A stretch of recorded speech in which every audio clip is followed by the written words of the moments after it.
This debate was something else. I've watched a lot of debates going all the way back to Jimmy Carter, and I have never seen anyone get dismantled the way Donald Trump got dismantled tonight. This was a thing of beauty. I have pulled together a number of the highlights. The way Kamala lit him up was surgical, and it happened from the very beginning. I mean, watch the way it started. So let's now welcome the candidates to the stage. Vice President Kamala Harris and President Donald Trump. All right, here we go. Here we go.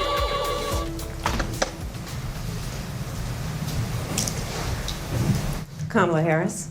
Let's have a good debate. Nice to see you. Have fun. Thank you.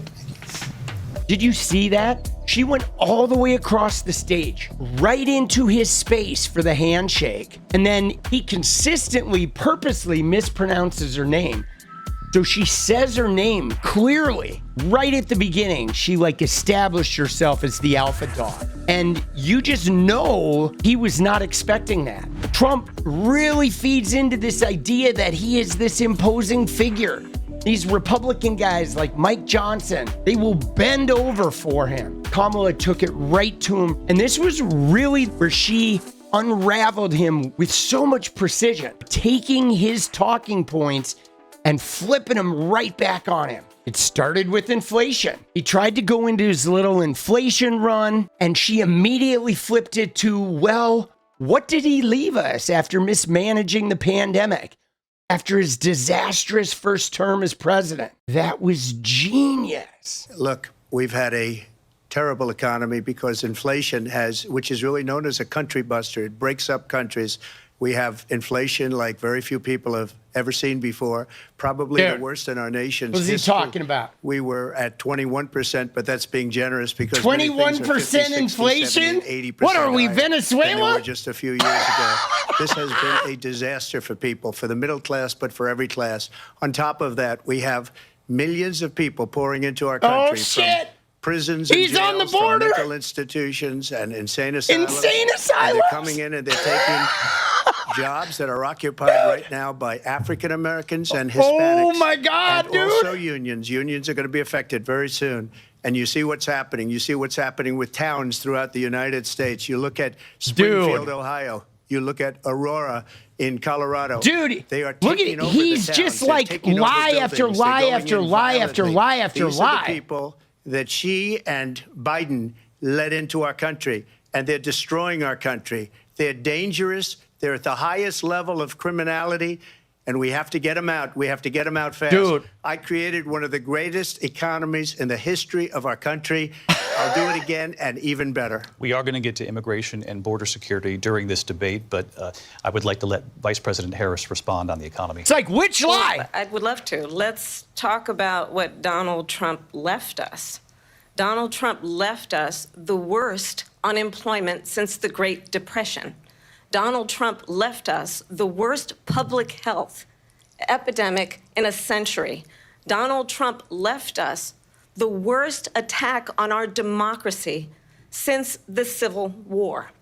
Ooh. And what we have done is clean up Donald Trump's mess. Ooh. What we have done and what I intend to do is build on what we know are the aspirations and the hopes of the American people. But I'm going to tell you all in this debate tonight, you're going to hear from the same old tired playbook, a bunch of lies, grievances, and name-calling. Now, she also led it right into Project 2025, which is something that Trump has expended so much energy trying to distance himself from. And yet, we all know he's deeply tied to it. And here again, he started to unravel when he tried to distance himself. What you're going to hear tonight is a detailed and dangerous plan called Project 2025 that the former president intends on implementing if he were elected again. I believe very strongly that the American people want a president who understands the importance of bringing us together, knowing we have so much more in common than what separates us. And I pledge to you to be a president for all Americans. President Trump, will give you a minute here to respond. Number one, I have nothing to do, as you know, and as she knows better than anyone, I have nothing to do with Project 2025. That's out there. I haven't read it. I don't want to read it. I haven't read it? I'm not going to read it. This was a group of people that got together. They came up with some ideas. I guess some good, some bad. But it makes no difference. I have nothing to do. Next up was abortion. We've got to give ABC some credit here because they did fact check one of the most egregious lies Trump likes to use about executing the baby. Then, of course, Kamala Harris took him to task on that other major lie because he loves to say that everybody wanted Roe v. Wade dismantled. She took it right to the woman's experience. I'm telling you right now, every woman in America was cheering when she took that to Trump. They did not want this. No women wanted this. I want to turn to the issue of abortion. President Trump, you've often touted that you were able to kill Roe v. Wade. Last year, you said that you were proud to be the most pro-life president in American history. Then last month, you said that your administration would be great for women and their reproductive rights. In your home state of Florida, you surprised many with regard to your 6-week abortion ban because you initially had said that it was too short. And you said, quote, I'm going to be voting that we Look at him. more than 6 weeks. But then he is not pleased. You reversed course and said you would vote to support the 6-week ban. Therefore, why should they trust you? Well, the reason I'm doing that vote is because the plan is, as you know, the vote is, they have abortion in the 9th month. They even have, and you can look at the governor of West Virginia, the previous governor of West Virginia, not the current governor, who's doing an excellent job. West Virginia, it was But the Virginia. governor He's before, talking about Ralph he said, Northam. the baby will be born, and we will decide what to do with the baby. In other words, we'll execute the baby. And that's why I did that, because that predominates. Because they're radical. The Democrats are radical in that. And her vice presidential pick, which I think was a horrible pick, by the way, for our country, because he is really out of it. But her vice presidential pick says abortion in the 9th month is absolutely fine. He also says execution after birth. It's execution, no longer abortion, because the baby is born, is okay. And that's not okay with me, hence the vote. But what I did is something for 52 years. They've been trying to get Roe v. Wade into the states. If executing babies is a problem, why don't you just not let them execute babies? 6 Supreme Court justices, we were able to do that. Now, I believe what is he fucking talking about, rape, bro? incest, and life of the mother. I believe strongly in it. Ronald Reagan did also. 85% of Republicans do. Exceptions. Very important. But we were able to get it, and now states She are needs to voting level on it. him on that and lie. for the first time, you're going to see, look, this is an issue that's torn our country apart for 52 years. Every legal scholar, every Democrat, every Republican, liberal, conservative, they all wanted this issue to be brought back to the states where the people could vote. And that's what happened. Now, Ohio, the vote was somewhat liberal. Kansas, the vote was somewhat liberal, much more liberal than people would have thought. But each individual state is voting. It's the vote of the people now. It's not tied up in the federal government. I did a great service in doing it. It took courage to do it. And the Supreme Court had great courage in doing it. And I give tremendous credit to those 6 justices. She's watching the clock. There is no state in this country where it is legal to kill a baby after it's born. Madam Vice President, I want to get your response to President Trump. Well, as I said, you're going to hear a bunch of lies, and that's not actually a surprising fact. Let's understand how we got here. Donald Trump hand-selected 3 members called of the him United out. States She said Supreme Court no with the states. intention that they would undo There's the no protections of Roe state v. where you Wade. can kill a baby after They did birth. exactly as he intended. And now in over 20 states, there are Trump abortion bans, which make it criminal for a doctor or nurse to provide health care. In one state, it provides prison for life. Trump abortion bans that make no exception even for rape and incest, which understand what that means. A survivor of a crime of violation to their body does not have the right to make a decision about what happens to their body Dude, that's next. That is brutal. immoral. And one does not have to abandon their faith or deeply held beliefs to agree. The government, and Donald Trump certainly, should not be telling a woman what to do with her body. I have talked with women around our country. You want to talk about this is what people wanted? Pregnant women who want to carry a pregnancy to term, suffering from a miscarriage, being denied care in an emergency room because the healthcare providers are afraid they might go to jail, and she's bleeding out in a car in the parking lot. She didn't want that. Her husband didn't want that. That's right. A 12 or 13-year-old survivor of incest being forced to carry a pregnancy to term. They don't want that. And then probably the biggest dismantling of the night came on Trump's other core issue, immigration. She, of course, took this opportunity to point out how he doesn't even really care about immigration, how he killed a bill that could have solved the problem, and what that says about his character as a leader. Vice President Harris, you were tasked by President Biden with getting to the root causes of migration from Central America. We know that illegal border crossings reached a record high in the Biden administration. This past June, President Biden imposed tough new asylum restrictions. We know the numbers since then have dropped significantly. But my question to you tonight is, why did the administration wait until 6 months before the election to act? And would you have done anything differently from President Biden on this? So I'm the only person on this stage who has prosecuted transnational criminal organizations for the trafficking of guns, drugs, and human beings. And let me say that the United States Congress, including some of the most conservative members of the United States Senate, came up with a border security bill which I supported. And that bill would have put 1,500 more border agents on the border to help those folks who are working there right now overtime trying to do their job. It would have allowed us to stem the flow of fentanyl coming into the United States. I know there are so many families watching tonight who have been personally affected by the surge of fentanyl in our country. That bill would have put more resources to allow us to prosecute transnational criminal organizations for trafficking in guns, drugs, and human beings. But you know what happened to that bill? Donald Trump got on the phone, called up some folks in Congress, and said, kill the bill. And you know why? Because he'd prefer to run on a problem instead of fixing a problem. And understand, this comes at a time where the people of our country actually need a leader who engages in solutions, who actually addresses the problems at hand. But what we have in the former president is someone who would prefer to run on a problem instead of fixing a problem. And I'll tell you something, he's going to talk about immigration a lot tonight, even when it's not the subject that is being raised. And then she even one-upped it by going into his crowd size, his rallies, and the fact that he's lost his edge.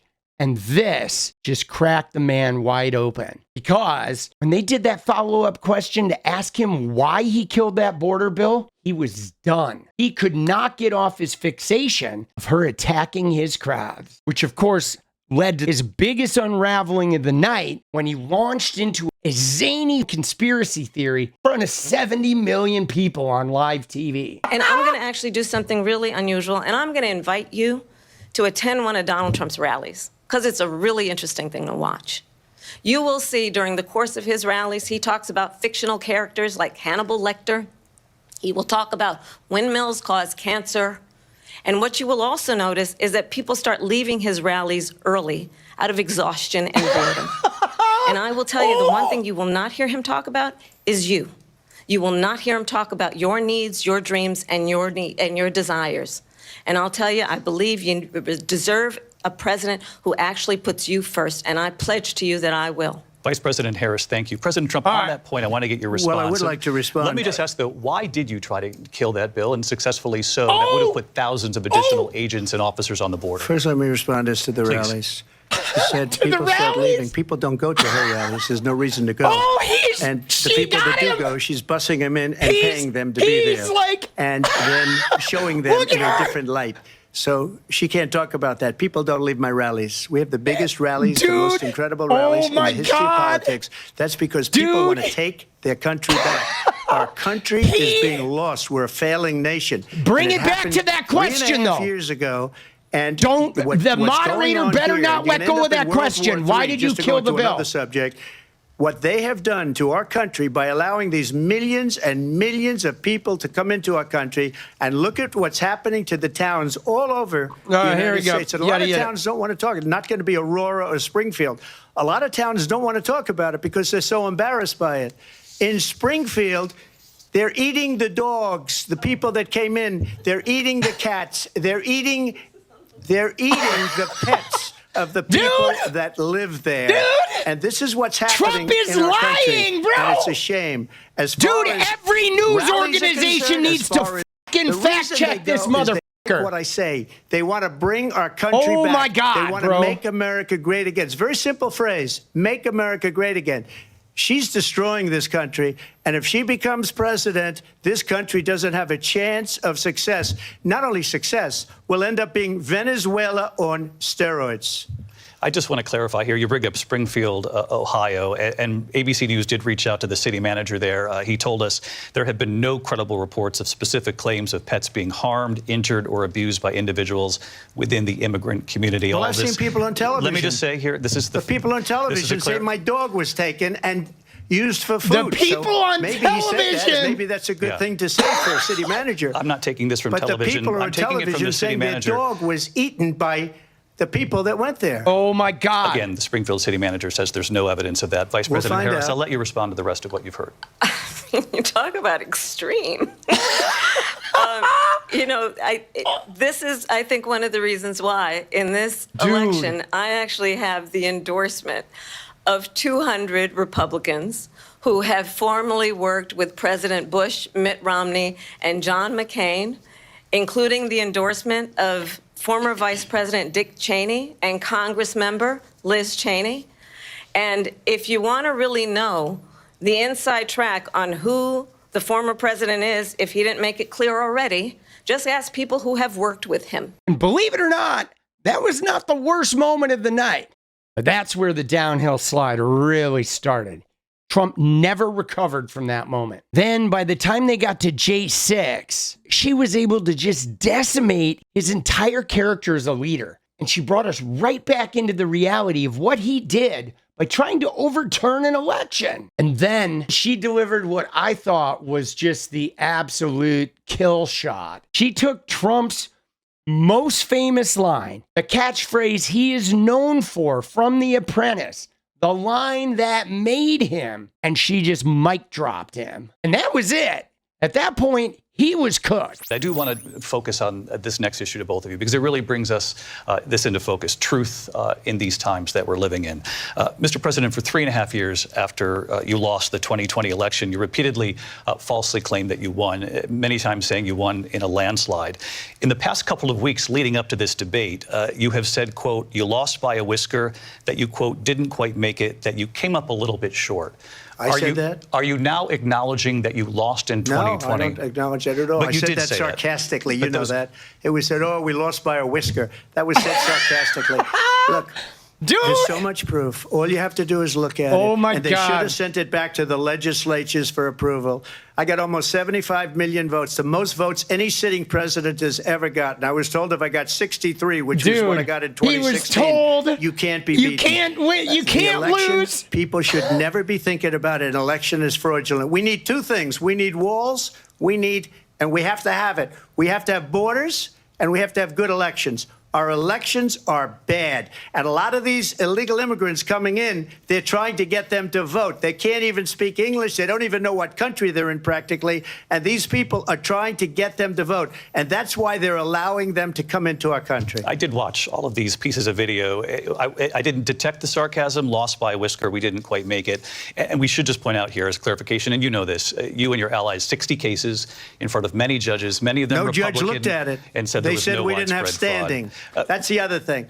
They said we didn't have standing, a technicality. Can you imagine a system where a person in an election doesn't have standing? The president of the United States doesn't have standing. That's how we lost. If you look at the facts, and I'd love to have you'll do a special on it. I'll show you Georgia, and I'll show you Wisconsin, what is and I'll he show talking you about? Pennsylvania, and I'll show you. We have so many facts and statistics, but you know what? That doesn't matter because we have to solve the problem that we have right now. That's old news. Dude, and the he is problem coming that we have apart right at the now seams, is bro. We have a nation in decline, and they have put it into decline. We have a nation that is dying, David. Mr. President, thank you. Vice President Harris, you heard the president there tonight. He said he didn't say that he lost by a whisker. So he still believes he did not lose the election that was won by President Biden and yourself. But I do want to ask you about something that's come up in the last couple of days. This was a post from President Trump about this upcoming election just weeks away. He said, when I win, those people who cheated, and then he lists donors, voters, election officials, he says will be prosecuted to the fullest extent of the law, so confident. which will include long-term prison sentences. One of your campaign's top lawyers responded saying, we won't let Donald Trump intimidate us. We won't let him suppress the vote. Is that what you believe he's trying to do here? Donald Trump was fired by 81 million people. So let's be clear about that. Oh! And clearly he is having a very difficult time Oh processing my God, she pulled out The Apprentice. We cannot afford to have a president of the United States who attempts, as he did in the past, to upend the will of the voters in a free and fair election. And I'm going to tell you that I have traveled the world as Vice President of the United States, and world leaders are laughing at Donald Trump. I have talked with military leaders, some of whom worked with you, and they say you're a disgrace. Oh! And when you then talk in this way in a presidential debate and deny what over and over again are court cases you have lost because you did, in fact, lose that election, it leads one to believe that perhaps we do not have in the candidate to my right the temperament or the ability to not be confused about fact. That's deeply troubling, and the American people deserve better. So far, one of the things I will say is I think the moderators have done a fantastic job. The moderators have done a great job of like not being overbearing, but also preventing, you know, significant lapses in truth. But dude, Trump is at this point, he's just like a babbling idiot. Like if you've noticed, it's significant derailment. No matter what you look at this, he has been on the defense. He is like on his heels, you know, talking overtime and just desperately trying to like flail at her points. She is out there setting the tone, setting the rhythm, setting the pace, setting the emotional intensity, and he is just scrambling and reacting the whole time. His entire thing is just a scramble and a reaction. And I feel like that's sort of devastating for him because it's very clear that there's only one person on that stage that is in absolute command of this debate. And then there is one person on that stage who is like fumbling and flailing and just doing their best to keep their head above water. And it's like so obvious. He's talking to the moderator. He is like reacting to, I mean, I have to say this is glorious because he's been calling her low IQ. He's been calling her like incompetent, how she doesn't have what it takes. And she is literally running circles around him like Mike Tyson going to fucking work on a high school kid. She is just landing blow after blow after blow after blow. He's spending his time just chewing on individual moments, and he can't even get past the one thing that sets him off. He's like on a hamster wheel. She's hitting them with these very refined sort of like moments about him, but they're not completely rehearsed because she's reacting to the things he's saying. She's reacting to the things the moderators are saying. And so she is like got her points that she's coming through, but she is on a solid footing the entire time. Like she is in total control and he is scrambling. And it has never been more obvious that only one of these two people, when the two are in the same space, only one of them is in control. And it ain't him. I've not seen a debate. I've seen a lot of presidential debates, and I have not seen a debate where somebody has been so off kilter like the whole time, bro. He hasn't even looked up. I don't think he's even looked at the camera. You know what I mean? He's like yelling at the moderators.